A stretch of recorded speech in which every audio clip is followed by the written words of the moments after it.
La famille de ma femme a défendu sa liaison, sa mère a appelé ça une petite erreur et m'a blâmé d'avoir exposé la vérité le jour de l'anniversaire de notre fille. J'ai été marié pendant plus de 11 ans. Nous vivons en Caroline du Nord. J'ai 2 filles avec elle, et pendant tout ce temps, j'ai toujours pensé que nous avions construit quelque chose de solide. Pas parfait, mais stable, vous savez, un de ces mariages qui ont leurs disputes normales mais qui continuent à fonctionner. J'avais tort. J'avais très tort. Tout a commencé si stupidement que cela me met encore en colère. Un jour, vers 18h30, elle rentre du travail comme si de rien n'était. Elle travaille dans une clinique, partie administrative. Normalement, elle arrive, se change, va à la cuisine, salue les filles. Ce jour-là, elle ne l'a pas fait. Elle a laissé son sac traîner, est allée dans la chambre, a fermé la porte et y est restée pendant environ 1 heure. Elle n'a même pas dit bonjour. Je pensais qu'elle était stressée, je n'en ai pas fait toute une histoire. Mais quand je suis allé lui dire que le dîner était presque prêt, je l'ai trouvée allongée face contre terre avec son téléphone à la main. Dès qu'elle m'a vu, elle s'est assise et a éteint l'écran. Je n'y ai pas prêté beaucoup d'attention, mais c'est la première fois que j'ai remarqué quelque chose d'étrange. Ce soir-là, j'ai commencé à réfléchir. Je ne suis pas paranoïaque, je n'ai jamais été jaloux, mais quelque chose clochait. Je ne sais pas si c'était la façon dont elle a caché le téléphone, ou qu'elle ne m'a même pas dit comment s'était passée sa journée de travail. C'était quelque chose que nous faisions toujours, nous parlions, même si ce n'était que pour quelques minutes. Mais non, rien. Cette nuit-là, elle ne m'a même pas dit bonne nuit. Elle s'est allongée sur le dos et est restée là. Ce n'était pas normal pour nous. Le lendemain, j'ai commencé à remarquer des petites choses, mais quand elles se rejoignent, elles commencent à former un puzzle merdique. Elle se couchait plus tard que d'habitude, soi-disant en regardant TikTok ou en lisant les nouvelles, toujours avec son téléphone à la main, et toujours avec l'écran tourné pour que je ne puisse pas voir. J'ai commencé à faire plus attention. Chaque fois que j'entrais dans une pièce où elle se trouvait, elle éteignait l'écran. Si elle recevait une notification et que j'étais à proximité, elle l'ignorait. Parfois, elle riait toute seule, d'autres fois, elle avait l'air sérieuse, tendue, mais ne parlait pas. Un soir, j'ai décidé de faire un test. J'ai attendu qu'elle s'endorme, je me suis levé prudemment et je suis allé chercher son téléphone. Verrouillé. Elle ne l'avait jamais verrouillé auparavant. Cela a suffi à me retourner l'estomac. Je n'ai rien dit parce que je n'avais aucune preuve, mais c'est à ce moment-là que j'ai vraiment commencé à soupçonner. Je n'ai pas dormi cette nuit-là. Je n'arrêtais pas de me retourner, essayant de ne pas tirer de conclusions hâtives, mais vous savez comment c'est. Vous commencez à tout revoir, comment elle se comportait avant, comment elle agit maintenant, ce qui a changé, et tout indiquait que quelque chose n'allait pas. Quelques jours de plus se sont écoulés et rien ne s'est amélioré. Au contraire, elle a commencé à sortir davantage. Elle m'a dit qu'elle avait des réunions avec des fournisseurs, avec des collègues, des trucs de travail. Ce n'était pas que ce ne pouvait pas être vrai, mais la fréquence était étrange. Avant, elle quittait à peine le travail et rentrait directement à la maison. Maintenant, elle arrivait plus tard, et quand elle le faisait, il semblait qu'elle voulait m'éviter. Elle me regardait à peine, elle ne m'embrassait même pas pour me saluer. Et non, ce n'est pas qu'elle avait oublié, c'était délibéré. Un vendredi, j'ai dit assez.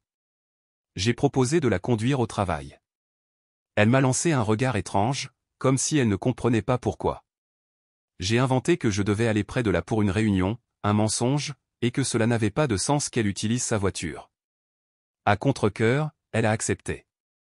Nous sommes arrivés, elle est sortie rapidement, elle ne m'a même pas remercié. Je suis allé au parking d'une station-service à un demi-pâté de maison. Je suis resté là avec la voiture éteinte, à attendre. Elle n'est pas allée à son travail. Elle a marché 2 pâtés de maison et est montée dans la voiture d'un autre gars. Je ne le connaissais pas. Je n'ai rien dit, j'ai juste pris une photo. Cela m'a fait plus mal que je ne le pensais. Je suis resté là immobile, regardant mon téléphone, je ne sais pas combien de temps.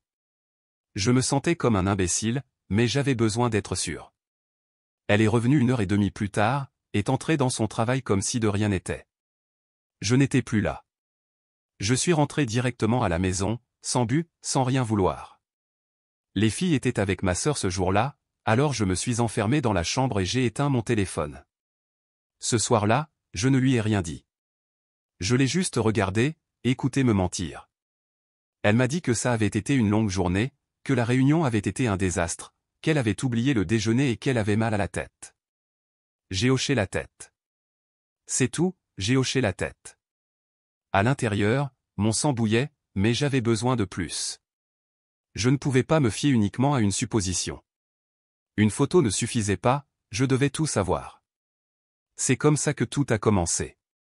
Mes journées sont devenues une routine de travail et mes nuits, un travail de détective. J'ai changé les mots de passe Wi-Fi pour que les appareils se déconnectent et ainsi voir si son téléphone demandait à se reconnecter. J'ai installé une application de suivi à son insu. Quand elle a laissé son téléphone portable se charger dans la cuisine, je suis devenu une ombre dans ma propre maison. Et chaque chose que je découvrais était pire que la précédente. Je ne sais même pas comment décrire ce qu'ont été ces semaines. Je me réveillais chaque jour comme si je faisais semblant de vivre une vie qui n'avait plus de sens. Tout ce que nous faisions à la maison, des choses quotidiennes comme prendre le petit déjeuner ensemble, regarder un film avec les filles, parler de ce que nous allions manger pour le dîner, tout est devenu automatique. À l'intérieur, j'étais déjà brisé, et elle agissait normalement, comme si de rien n'était, comme si elle ne me gâchait pas la vie dans mon dos. J'ai aussi fait semblant, peut-être mieux qu'elle. L'application de suivi a fonctionné. Et non, je ne suis pas fier d'avoir fait ça, mais je ne le regrette pas non plus. Je devais savoir. J'avais besoin d'arrêter de me sentir paranoïaque. J'avais besoin de faits. Donc, chaque fois qu'elle me disait qu'elle allait à la clinique ou qu'elle avait une réunion, je vérifiais la carte. Elle n'allait nulle part où il fallait travailler. Elle allait dans des maisons, des cafés dans des zones reculées, des parkings derrière des centres commerciaux. J'ai commencé à tout écrire, jour, heure, adresse, capture d'écran. Je devais tout documenter. Je voulais qu'il n'y ait aucune place pour le doute, pour moi ou pour qui que ce soit d'autre. Il y a un jour en particulier qui m'a marqué. Un mercredi, elle m'a dit qu'elle devait rester tard parce que la clinique allait recevoir un audit interne et qu'elle devait aider à préparer les dossiers. C'était l'excuse la plus élaborée qu'elle m'ait donnée depuis des semaines. J'ai fait semblant d'être inquiet. Je lui ai dit que si elle avait besoin que je lui apporte à manger, elle devait m'envoyer un texto. Elle a dit non, qu'elle allait commander quelque chose via Uber Eats. Je lui ai dit au revoir avec un baiser sur le front et j'ai attendu qu'elle parte. Dès que la voiture a tourné au coin de la rue, j'ai attrapé les clés et je l'ai suivie, les lumières éteintes. Je l'ai suivie pendant 20 minutes. Elle est arrivée dans un de ces motels de bord de route près de Greensboro. Le gars l'attendait déjà dehors, en train de fumer. Elle est sortie, ils se sont embrassés, puis sont entrés à l'intérieur. Je suis resté dans la voiture sans bouger, regardant la porte fermée comme un idiot. Je ne sais pas combien de temps je suis resté là, assez longtemps pour vouloir m'arracher la peau, je suppose. J'ai pris des photos. Elles n'étaient pas utiles pour un procès ou quoi que ce soit, mais j'en avais besoin pour moi-même, pour me convaincre que je n'exagérais pas, pour avoir une vérité tangible qui m'empêcherait de lui pardonner quand elle viendrait en pleurant avec son visage de victime. Parce que je savais déjà qu'à un moment donné, elle jouerait la désolée, elle dirait que c'était une erreur, qu'elle était confuse, que la relation avec lui ne signifiait rien. Je me connaissais déjà. Je savais que si elle me surprenait vulnérable, j'hésiterais. J'ai donc accumulé des preuves comme s'il s'agissait d'un putain de dossier judiciaire. Le pire n'était pas de la voir entrer dans ce motel. Le pire, c'est que le lendemain, elle est rentrée à la maison avec une boîte de beignets pour les filles. Elle les leur a donnés avec un sourire, comme si elle était la meilleure mère du monde. Elle m'a demandé comment s'était passée ma journée de travail. Elle m'a serré dans ses bras par derrière pendant que je cuisinais. Elle m'a dit qu'elle avait mal à la tête, mais qu'elle était soulagée d'avoir terminé tout le travail en attente. Tout cela avec cette douce voix qu'elle utilisait toujours pour manipuler. Cette nuit-là, elle a pris une douche et a enfilé ce vieux pyjama que je lui ai offert quand nous avons fêté nos 5 ans de mariage. Elle s'est mise au lit comme si tout allait bien, et je l'ai juste regardée. Littéralement, je ne pouvais pas dormir. J'avais l'impression d'avoir l'ennemi à côté de moi. Plus de jours se sont écoulés comme ça, certains pires. Elle m'a dit qu'elle allait chez sa sœur pour parler de trucs de femmes, et s'est retrouvée dans un restaurant avec ce type. Une fois, elle est allée à un concert à Raleigh avec lui et m'a dit que c'était un dîner entre collègues pour l'anniversaire de quelqu'un. Une autre fois, elle m'a dit qu'elle partait en retraite de formation de 2 jours, et elle est en fait allée à Asheville pour passer le week-end avec lui. J'ai des photos de tout. Je ne sais pas si c'est parce qu'elle se fichait de le cacher plus, ou parce qu'elle pensait que j'étais trop idiot pour remarquer quoi que ce soit. Et pendant ce temps, à la maison, tout continuait comme d'habitude. Les filles ont demandé pourquoi maman n'était plus aussi souvent là, pourquoi elle n'aidait plus aux devoirs comme avant. Je leur ai dit n'importe quoi, qu'elle avait beaucoup de travail, qu'elle était fatiguée. Je leur ai menti comme on m'avait menti. Et cela me déchirait aussi de l'intérieur, de devoir la couvrir, de maintenir sa façade pour que les filles ne remarquent rien. Je me sentais comme un complice de sa tromperie, sans le vouloir. Je suis devenu silencieux. Mon frère m'a demandé si tout allait bien. J'ai dit oui. Un collègue de travail m'a dit que j'avais l'air distrait. Même chose, tout va bien. Même mon patron m'a dit que si j'avais besoin de prendre quelques jours de congé, je pouvais. J'ai dit non, parce que je ne savais pas quoi faire de ces jours, où aller, pourquoi faire. Tout tournait autour de cette trahison. Tout ce que je pensais, tout ce que je faisais me rongeait, l'impuissance. Et au milieu de tout cela, j'ai commencé à réfléchir, comment diable en sommes-nous arrivés là? Qu'est-ce que j'ai fait pour mériter ça? Elle n'a jamais manqué de rien. Je ne l'ai jamais maltraitée. J'ai toujours été là pour elle. Quand sa mère est tombée malade, c'est moi qui ai conduit 6 heures aller et 6 heures retour pour qu'elle puisse la voir. Quand elle a perdu son emploi il y a 3 ans, c'est moi qui ai tout couvert jusqu'à ce qu'elle s'installe. Quand notre plus jeune fille est née, j'ai dormi sur une chaise d'hôpital pendant 3 nuits d'affilée parce que je ne voulais pas la laisser seule. Je n'ai jamais été parfait, mais je jure que j'ai toujours essayé de faire mieux. Et elle, pendant ce temps, voyait son ex tous les jours. Parce que oui, j'ai déjà découvert que c'était son ex, un gars avec qui elle sortait à l'université, un de ces gars qui ressemblent à des joueurs mais qui ne durent pas. Comme on me l'a dit plus tard, elle a toujours été accro à lui, mais comme il ne voulait pas d'engagement, elle en a eu marre et l'a quitté. Ah, mais maintenant que l'idiot a un salon de coiffure à Durham, un nouveau camion, il semble redevenir attirant. Et j'étais là, avec 2 filles, avec une maison à entretenir, avec tout sur mes épaules, pendant qu'elle sortait se cacher avec un gars qu'elle avait quitté pour être immature. Un soir, après qu'elle se soit endormie, je me suis assis seul dans le salon, pas de télé, pas de musique, rien, juste à regarder le mur, la tête pleine de pensées. Je me demandais si elle réalisait ce qu'elle faisait, si elle pensait aux filles, à moi, à ce qu'elle brisait. Mais je suis arrivé à la conclusion que non, elle ne pensait à rien d'autre qu'à elle-même. Parce que si elle le faisait, elle ne continuerait pas avec ça. C'était comme si elle était anesthésiée, comme si elle ne vivait plus dans cette maison. Seul son corps était là, mais sa tête, son attention, son désir, tout était ailleurs. Ce qui m'a finalement détruit, c'est un soir où je suis rentré du travail plus tôt. J'avais dit que je serais en retard, donc elle ne m'attendait pas. Je suis entré et elle était dans le jardin, au téléphone. Elle ne m'a pas vu. La fenêtre était ouverte. Elle était avec un verre de vin, riant comme je ne l'avais pas vu rire depuis longtemps. Je me suis approché sans faire de bruit, et j'ai entendu, je disais à quelqu'un que j'avais besoin de m'évader de cette prison, et que parfois je rêvais de tout quitter et de partir avec lui. Elle n'a pas mentionné son nom, mais ce n'était pas nécessaire, c'était évident. Puis elle s'est tue pendant quelques secondes et a dit, je ne peux pas. Pas encore. Il ne se doute de rien, mais dès que j'aurai réglé le problème d'argent, je vais me casser d'ici. Je suis parti avant qu'elle n'ait terminé l'appel. Je me suis enfermé dans la salle de bain du couloir et je suis resté là environ une demi-heure, assis par terre. Je n'ai pas pleuré. Je n'en avais pas envie, ni la force. Juste du vide, comme si j'avais été déconnecté de moi-même. Parce que maintenant ce n'était pas seulement une trahison physique ou émotionnelle, maintenant elle prévoyait de partir. Elle prévoyait de quitter les filles, de me quitter. Et le pire, c'est qu'elle avait déjà une excuse pour le faire. Elle avait déjà inventé son récit. J'étais la prison. Ce soir-là, pendant qu'elle dormait comme si de rien n'était, j'ai commencé à tout écrire. J'ai ouvert une note sur mon téléphone et j'ai commencé à tout enregistrer, date, heure, ce qu'elle a dit, ce que j'ai vu, ce que j'ai entendu. Ce n'était plus seulement pour moi, c'était au cas où cela arriverait au point de rupture. J'aurais besoin de preuves. Pas pour me battre, mais pour l'empêcher d'inventer des choses, de jouer les victimes, de prendre mes filles ou d'essayer de me baiser légalement. Tout ce qu'elle dirait serait évident avec ce que j'avais déjà. Pendant ces semaines, je suis devenu un expert en simulation. Je suis devenu un professionnel du tout va bien. J'ai emmené les filles à l'école, je suis rentré à la maison, j'ai cuisiné, j'ai travaillé, j'ai parlé à ma famille. Et quand j'ai dû la voir, j'ai souri.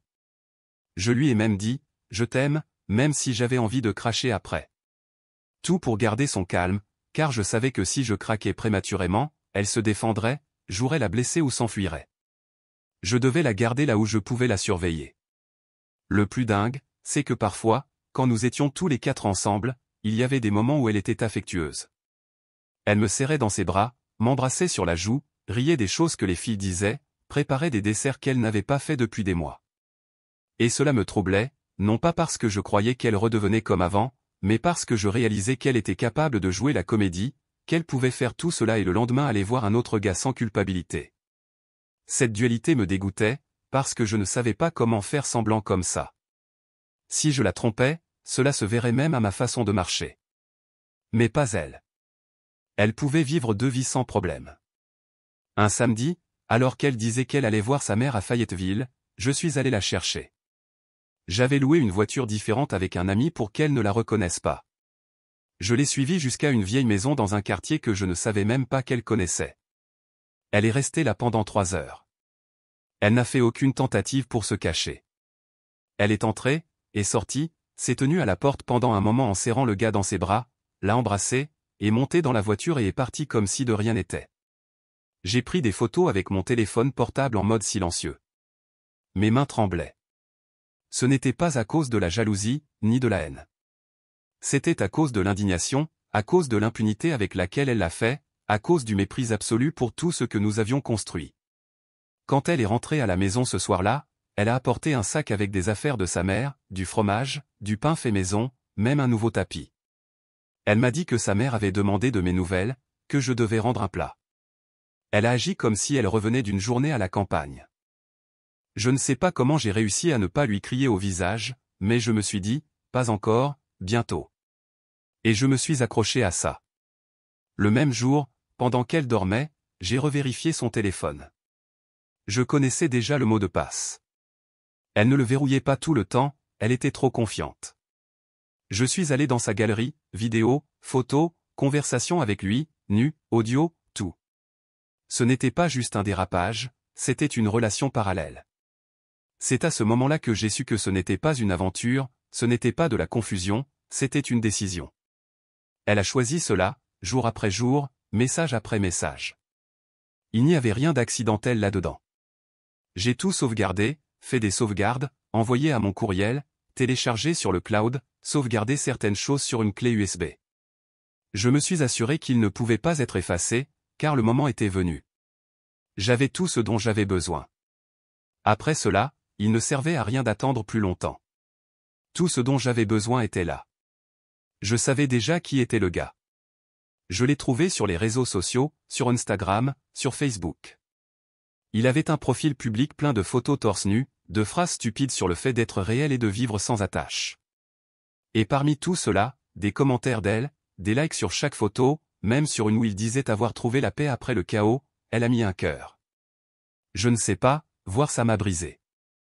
Peut-être parce que je pensais que si quelqu'un était le chaos, c'était moi, ou nos filles, notre maison, tout ce que nous avions construit. C'était le chaos pour elle. Cela valait un emoji, et c'est tout. J'ai tout raconté à un ami. Il était le seul à savoir, car je n'en pouvais plus. J'avais besoin de le dire à voix haute. Je l'ai invité à prendre un verre. Nous nous sommes assis dans son garage et j'ai tout lâché. Il ne m'a pas interrompu, il a juste écouté. Quand j'ai fini, il m'a demandé si je voulais me battre pour la relation ou si j'avais déjà décidé d'y mettre fin. Je ne savais pas quoi lui dire, car au fond, je pense que c'était déjà fini. Pas officiellement, pas avec des papiers, mais en moi, il ne restait plus rien, seulement un puits sec et de la colère et une sorte de déception que je ne sais pas expliquer. Nous avons commencé à planifier comment j'allais l'affronter.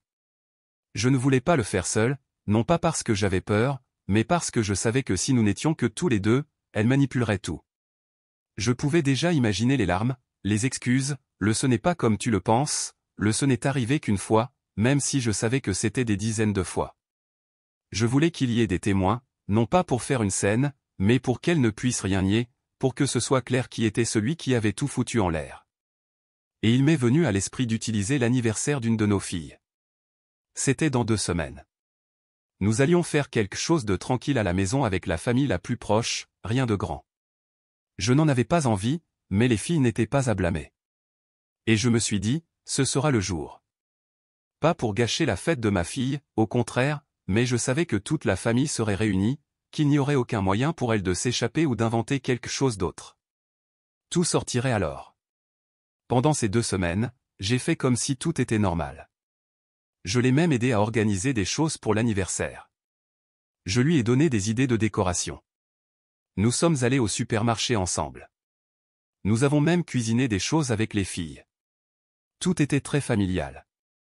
Et chaque fois que je regardais son visage, je pensais à ce que je lisais dans les messages, à ce que j'avais vu dans les vidéos. Chaque fois qu'elle riait, je pensais à qui elle avait ri la veille. Et pourtant, j'ai continué à jouer le jeu. Elle a continué à le voir. Je ne la suivais plus, mais je le savais. Cela se voyait. Elle est rentrée à la maison avec une humeur différente. Elle s'habillait davantage, se parfumait, même pour aller faire les courses. Elle avait ce regard lointain parfois, comme si elle était ailleurs. Jamais avec moi. Jamais avec les filles. Le jour de l'anniversaire, tout s'est déroulé comme prévu. La famille est arrivée tôt. Nous avons mis de la musique. La maison était décorée. Les filles étaient heureuses. Nous avons pris des photos, mangé du gâteau, ouvert des cadeaux. Elle est apparue dans son rôle de mère parfaite, serrant tout le monde dans ses bras, riant avec ses sœurs, aidant son père à verser du vin. Personne ne se douterait de rien. Personne sauf moi. J'ai attendu un peu plus tard, quand les filles se sont amusées avec leurs cousins et que tous les adultes étaient dans le salon. Je me suis levé, j'ai attrapé la télécommande du téléviseur, j'ai connecté la clé USB que j'avais préparée et j'ai lu un dossier d'images. Au début, c'était des photos de famille, des vacances, des anniversaires précédents, des choses normales.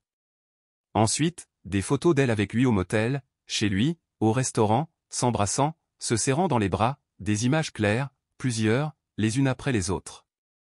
Le silence a été instantané. Personne n'a rien compris. Certains ont pensé que c'était une blague. Elle s'est figée, fixant l'écran comme si elle ne comprenait pas ce qui se passait. Personne n'a parlé. Sa sœur est venue vers moi et m'a demandé ce que c'était. J'ai juste répondu, ce que ta sœur fait depuis des mois, c'est ça. Je n'ai pas crié. Je n'ai pas fait de scène. J'ai parlé normalement, avec lassitude, comme quelqu'un qui raconte quelque chose qui ne fait plus mal parce que c'est tellement usé. Elle a essayé d'éteindre la télé, mais mon ami était à côté de la télécommande, il ne l'a pas laissé faire. Son père s'est levé et a dit quelque chose que je n'oublierai jamais, encore ce connard.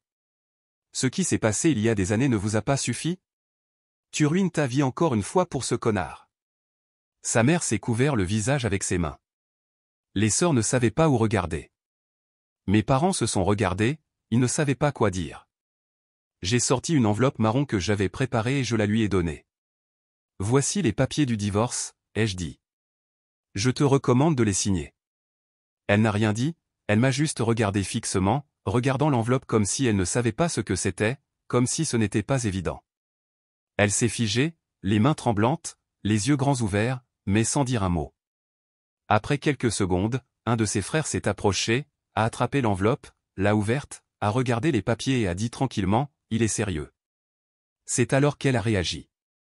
Elle a commencé avec ce que j'imaginais déjà, les larmes, les supplications, nous pouvons parler, je ne savais pas que tu ressentais ça, je ne voulais pas que ça en arrive là, tout ça, comme si seulement maintenant elle réalisait ce qui était en jeu, comme si seulement alors elle voyait qu'elle était sur le point de perdre quelque chose de réel, quelque chose qu'elle ne pourrait pas réparer avec quelques câlins et des excuses vides.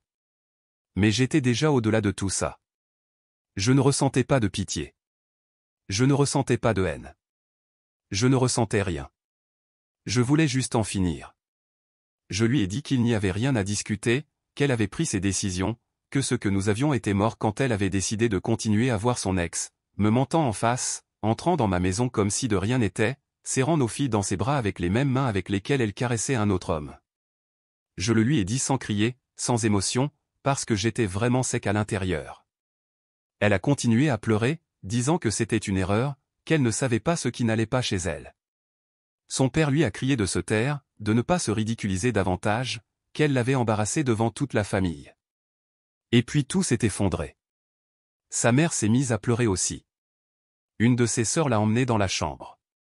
Les invités ont commencé à partir.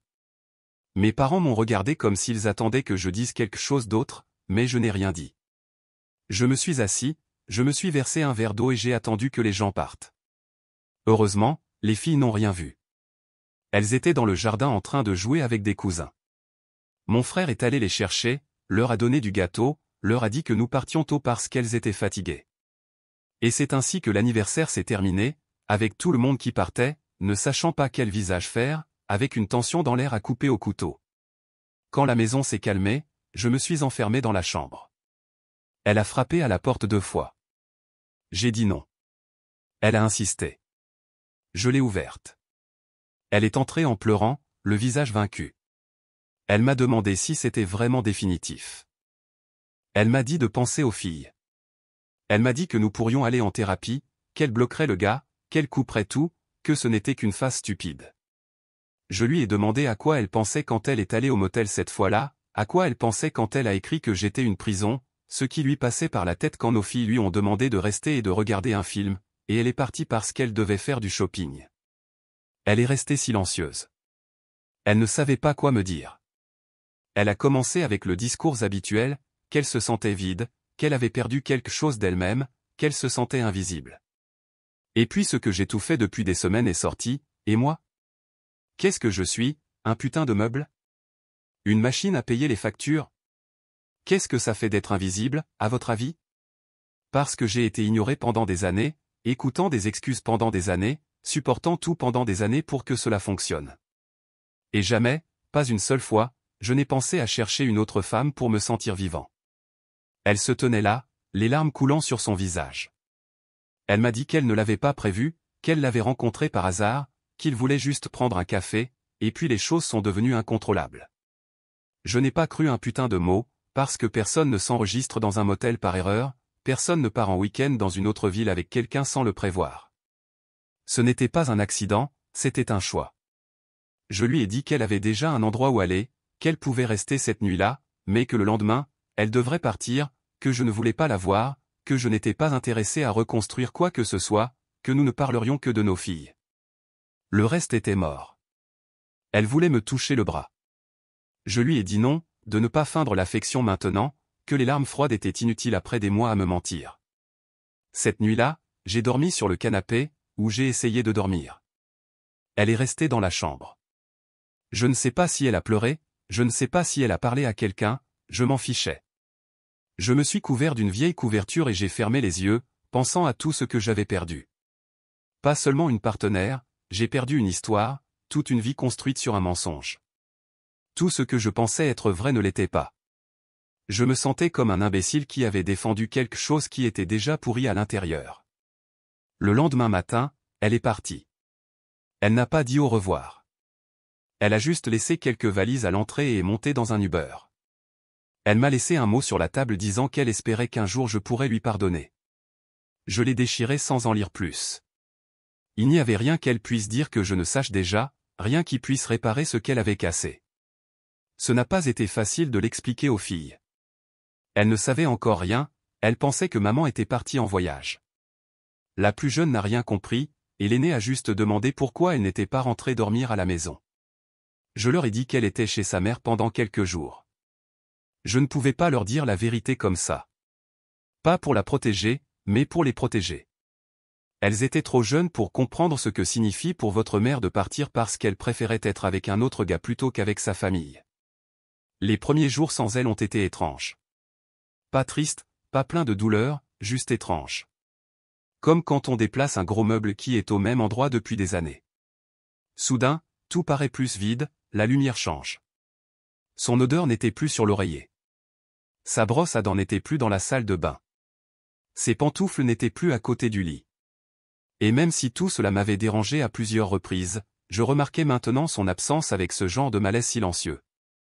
Je me suis concentré sur l'immédiat, les filles, l'école, les repas, le travail.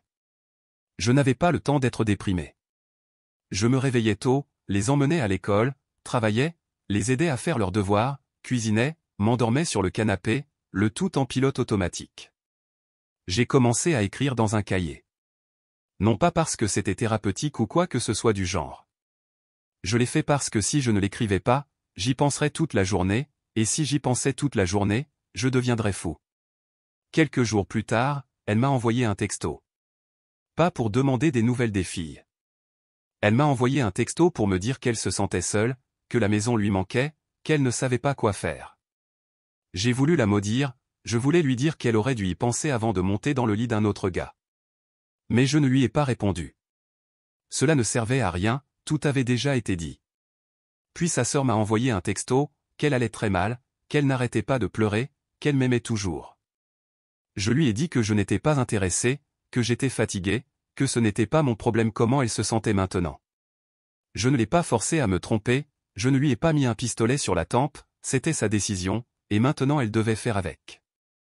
Une semaine plus tard, sa mère m'a appelé. Elle m'a dit qu'elle comprenait ce que je ressentais, qu'elle était du côté des filles, qu'il valait mieux que nous parlions comme des adultes. Je lui ai dit que je n'avais rien à discuter avec qui que ce soit d'autre qu'elle en ce qui concerne nos filles, que si elle voulait les voir, je ne l'arrêterais pas, que je n'allais pas utiliser les filles comme vengeance, mais qu'elle ne devait pas s'attendre à ce que nous soyons à nouveau une famille. C'était fini. Et la vérité est que je ne lui faisais même pas confiance pour s'occuper des filles. Non pas par méchanceté, mais parce que c'était une personne instable. Si elle avait été capable de disparaître pendant des jours pour être avec ce type, quelle garantie avais-je qu'elle ne ferait pas la même chose si un jour elle emmenait les filles chez elle? Et si elle leur mentait? Et si elle utilisait son temps avec elles pour essayer de leur laver le cerveau? J'ai campé sur mes positions. Visite le week-end, à heure fixe, pas de nuitée, du moins pour l'instant.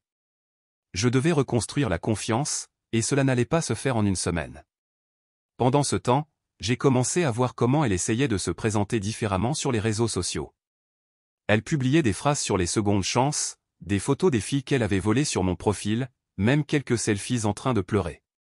Le spectacle typique de repentance publique pour que les gens commentent des choses comme « Reste forte, tu t'en sortiras » ou « Nous faisons tous des erreurs ». Et sûrement plusieurs personnes l'ont cru. Mais pas moi. Parce que pleurer sur les réseaux sociaux, c'est facile. Le plus dur, c'est de regarder ces filles en face en sachant qu'on a préféré être avec quelqu'un qui vous a déjà fait défaut avant plutôt que de rester avec elles et leur père. Une fois, elle m'a appelé pour me dire qu'elle voulait parler en face à face. Elle m'a invité dans un café. J'ai accepté, plus par curiosité qu'autre chose. Nous nous sommes assis, elle a commandé un thé, m'a regardé dans les yeux et m'a fait un discours qui semblait répéter. Qu'elle était confuse, que ce type ne signifiait rien, que la relation n'était pas physique tout le temps, que c'était surtout émotionnel. Je lui ai demandé si elle avait couché avec lui. Elle est restée silencieuse. J'ai dit, donc c'était physique, ne te fous pas de moi. Elle a essayé de dire qu'elle m'avait négligé parce que je m'étais aussi éloigné, qu'elle avait remarqué que j'étais froid, distant, que nous ne parlions plus comme avant, que nous n'avions pas d'intimité, tout ce que je savais déjà qu'elle allait dire. J'ai répondu qu'on ne répare pas un mariage en s'engageant dans un autre, que si elle se sentait seule, elle aurait pu le dire, elle aurait pu suggérer une thérapie, elle aurait pu crier, peu importe, mais elle ne l'a pas fait. Au lieu de cela, elle a choisi la voie la plus facile, s'échapper, chercher l'excitation ailleurs, puis revenir comme si de rien n'était. Elle ne savait pas quoi dire, elle est juste restée assise là à pleurer, le visage entre les mains, répétant qu'elle était désolée. Je me suis levé, j'ai laissé le café payer, je lui ai dit qu'elle ne me devait pas d'excuses, qu'elle les devait à ses filles, et qu'un jour elle devrait s'asseoir devant elle et expliquer pourquoi elle avait détruit notre foyer. Je lui ai souhaité bonne chance et je suis parti. L'affaire avec l'avocat a été plus facile que je ne le pensais, du moins la partie technique. On m'en a recommandé un qui avait déjà traité des cas similaires, et dès le premier instant, il m'a dit de ne pas m'inquiéter. Il m'a demandé si j'avais des preuves de l'infidélité. J'ai dit oui. Il m'a demandé de les lui montrer. Il les a regardées en silence, sans faire de gestes, sans juger. Il m'a dit que cela suffisait pour qu'il soit clair que je n'inventais rien, que ce ne serait pas un divorce propre, mais que je serais couvert. Ce qui était difficile pour moi, c'était de raconter tout cela à quelqu'un qui ne me connaissait pas, de parler de ma vie comme si c'était un dossier, comme si tout pouvait se résumer en date, lieu et nom. Je me sentais stupide, comme si je racontais l'histoire de quelqu'un d'autre, parce qu'honnêtement, j'avais encore du mal à croire que c'était ma vie maintenant, que tout ce que j'avais construit pendant plus d'une décennie s'était effondré comme ça, en silence, sans explosion, comme une maison rongée de l'intérieur qui un jour s'effondre tout simplement d'elle-même. J'ai dû dire à l'avocat que je voulais garder la garde, pas exclusive, mais principale. Je voulais que mes filles dorment dans leur maison, dans leur lit, avec leurs affaires, pas dans un nouvel appartement qui sentait le début forcé, pas avec le stress de devoir s'adapter à un autre rythme. Cela ne me semblait pas juste pour elles. L'avocat m'a dit qu'il ne pouvait pas le garantir, que cela dépendait du juge, mais qu'à cause de la façon dont tout s'était passé et avec les preuves en main, nous avions un bon dossier. Pendant ce temps, elle a continué d'insister. Pas tous les jours, mais de temps en temps, elle m'envoyait des messages la nuit, des messages longs et fatigants, toujours dans le même sens, qu'elle était en thérapie, qu'elle comprenait ce qu'elle avait fait, qu'elle ne s'attendait pas à ce que je lui pardonne, mais que je ne devais pas la haïr, que je ne devais pas lui enlever sa chance d'être mère, que je ne devais pas devenir un de ces hommes qui utilisent leurs enfants comme bouclier. Et le pire, c'est que je n'étais pas ce genre d'homme. Je n'ai jamais voulu que mes filles grandissent en détestant leur mère, je n'ai jamais voulu qu'elles voient cette histoire comme une guerre. Mais en même temps, je ne pouvais pas faire comme si de rien n'était. Je ne pouvais pas soudainement leur dire tout cela, mais je ne pouvais pas lui permettre de continuer à entrer et sortir de leur vie en fonction de ce qu'elle ressentait cette semaine-là. J'ai donc commencé à préparer le terrain avec l'aîné. Je lui ai parlé en premier. Je lui ai dit que maman et moi n'allions plus vivre ensemble, que nous allions avoir des maisons séparées, que ce n'était pas sa faute, ni celle de sa sœur, ni de personne, que parfois les adultes font des erreurs, ils se blessent mutuellement, et ils ne peuvent pas continuer comme avant. Elle m'a demandé si c'était parce que maman avait fait quelque chose. J'ai dit oui. Je ne lui ai pas donné de détails, je lui ai juste dit que maman avait pris des décisions qui avaient causé beaucoup de tort. Elle a pleuré, mais n'a pas posé d'autres questions. La plus jeune n'a rien compris, elle a juste dit qu'elle voulait que maman vienne lui lire une histoire. Elle les a vus ce week-end-là. Elle est allée les chercher, les a emmenés chez sa mère. J'ai regardé de la porte sans rien dire. Nous n'avons pas parlé, il n'y a pas eu d'échange. Les filles sont revenues calmes. Elles ont dit qu'elles avaient mangé de la glace, qu'elles avaient joué, rien d'inhabituel. Mais ce soir-là, l'aînée m'a dit que maman avait pleuré dans la voiture, qu'elle avait l'air triste, qu'elle avait demandé pardon. Et là, j'ai réalisé quelque chose. Ce n'était plus moi qui portais toute la merde. Maintenant, elle commençait à l'affecter aussi. C'est ce qui m'a le plus blessé, parce que je peux gérer la trahison, la tromperie, les mensonges, mais voir que mes filles, sans rien comprendre, commençaient à porter ce fardeau, cela m'a brisé. J'avais envie de casser quelque chose, de casser une porte, de lui crier dessus pour avoir impliqué les filles dans ce gâchis, pour ne pas avoir eu la décence de penser à elles avant de tout foutre en l'air. Une semaine plus tard, la réponse officielle de son avocat est arrivée. Elle a accepté le divorce, elle n'a pas fixé de conditions, elle n'a pas demandé de compensation financière, elle n'a pas discuté de la garde. Tout était clair. C'était un coup étrange. Soulagement d'un côté, vide de l'autre. C'était la confirmation officielle qu'elle avait abandonné, qu'elle n'essaierait même pas de se battre pour ce qu'elle avait détruit, que tout ce qui concernait les excuses, « tu me manques, nous pouvons encore reconstruire », n'était qu'une dernière tentative avant d'accepter la défaite. Et je ne vais pas mentir, il y avait une partie de moi qui voulait qu'elle se batte. Pas pour revenir, pas pour lui pardonner, mais pour sentir que quelque chose comptait pour elle. Mais même pas ça. Elle a juste signé, clos le cycle, terminé tout aussi sèchement qu'elle avait vécu le mensonge. À partir de là, tout a commencé à diminuer d'intensité. Elle ne m'a plus contacté au-delà du strict nécessaire. Les visites aux filles ont été établies par écrit. Nous communiquions par message. Zéro conversation personnelle, zéro contact émotionnel. Juste, je les récupère à 5 heures aujourd'hui, elles ont des devoirs, n'oublie pas leur manteau. Et c'était tout. J'ai continué ma vie, ou j'ai essayé. Le travail m'a aidé. Mes amis aussi, même si je n'aime pas trop en parler. Je suis devenu plus renfermé, plus silencieux, plus pragmatique. Je me suis concentré sur mes filles, sur leurs horaires, sur leurs jeux, sur leurs problèmes. J'ai eu du mal à me rendormir paisiblement. Je me réveille encore parfois la tête pleine d'images, de pensées, de scènes que je n'ai pas vécues, mais que j'ai inventées, des choses que je pense qu'elle aurait pu dire, des choses qu'ils auraient pu faire ensemble. Une torture que je ne peux pas éteindre si facilement. Plusieurs mois se sont écoulés depuis que tout a explosé. Personne ne me pose plus de questions sur elle.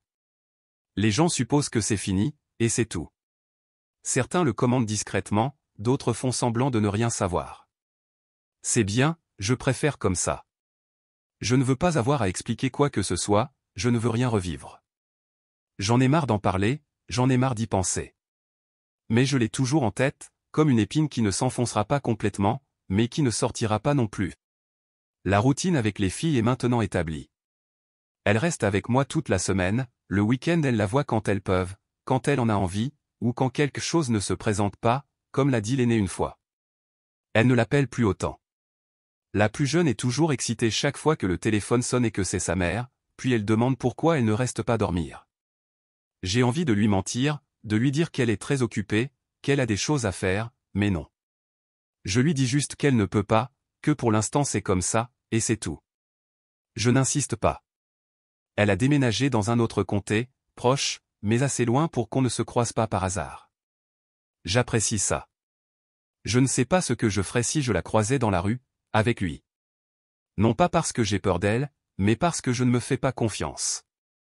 Je sais que je ne suis pas violent, je ne l'ai jamais été, mais la haine qu'elle provoque en moi est si viscérale que je ne sais pas si je pourrais me contrôler. Et je ne veux pas donner ce spectacle à mes filles, ni à moi-même. Le gars, au fait, ne s'est jamais montré. Pas d'excuses, pas de visage, pas un mot. Non pas que je m'y attende, mais cela me frappe toujours comment certains gars peuvent interférer dans la vie de quelqu'un d'autre, briser une famille, puis disparaître comme si de rien n'était, comme si ce n'était pas leur affaire, comme s'ils n'avaient jamais existé. Elle ne l'a plus jamais mentionné non plus, du moins pas devant moi. Mais je sais qu'ils se voient toujours. Quelqu'un qui travaille près de son nouveau domicile m'a dit qu'il les avait vus ensemble dans un supermarché, qu'ils étaient comme si de rien n'était, comme s'ils étaient un couple de longue date, comme s'il n'y avait pas d'enfants impliqués, comme s'il n'y avait pas de destruction derrière eux. Ce qui me dérange le plus, ce n'est pas qu'elle soit avec lui. Ce qui me dérange, c'est qu'elle a été si lâche qu'elle ne m'a jamais regardé dans les yeux pour me dire la vérité, qu'elle n'a jamais eu le courage de s'asseoir avec moi et de me dire « Je suis tombée amoureuse de quelqu'un d'autre, je veux partir ». Elle a choisi de mentir, de se faufiler, de faire semblant, de me faire croire qu'elle était folle, confuse, stressée, et pendant ce temps, elle a continué à s'amuser avec le gars dans des motels bon marché et des maisons empruntées. Parfois, je me sens mal de penser encore à tout cela, comme si j'aurais déjà dû passer à autre chose, comme si j'étais coincé. Mais ce n'est pas si facile. Ce n'est pas n'importe quelle relation qui se brise, c'est une famille, c'est une histoire, c'est toute une vie que vous avez construite et que quelqu'un a saisie et brisée comme si c'était du papier. Cela ne disparaît pas avec quelques bières ou avec une conversation avec un ami. Cela reste, cela fait mal, cela vous change, et cela vous change de manière que vous ne remarquez même pas au début, dans la façon dont vous regardez les gens, dans la façon dont vous doutez de ce qu'ils vous disent, dans la façon dont vous réagissez à tout signe de mensonge. Cela m'a rendu plus méfiant, plus renfermé. Je ne sais pas si je referai jamais confiance à quelqu'un comme ça. Je ne sais pas si je le veux. Peut-être un jour, mais en ce moment, non. Je ne cherche personne, je n'ai pas la tête à ça. Il y a des femmes qui me parlent, certaines du travail, d'autres qui me connaissent par des amis. Je les écoute, je leur parle, mais rien ne clique. Je ne peux pas m'imaginer commencer une autre histoire à partir de zéro, rencontrer quelqu'un, lui parler de mon passé, voir si on s'entend. Je suis paresseux et j'ai aussi peur. Peur que cela ne m'arrive à nouveau, qu'un jour je me réveille et découvre que je dors à nouveau à côté de quelqu'un qui me ment en face. Pour l'instant, il me suffit d'être calme, de ne pas avoir à faire semblant, de me réveiller et de savoir que je n'ai personne qui me ment en face, de savoir que mes filles dorment en sécurité, que lorsqu'elles me serrent dans leurs bras, elles le font parce qu'elles m'aiment, pas parce qu'elles se sentent coupables. Et cela, au moins, me permet de respirer. Parfois, on me demande si je regrette la façon dont je l'ai exposé devant la famille, si je pense que c'était cruel. Peut-être que oui, je ne sais pas. Mais je le referai. Parce que si je ne l'avais pas fait de cette façon, elle serait partie comme si de rien n'était. Elle aurait raconté sa version. Elle serait passée pour la victime d'un mari distant et froid.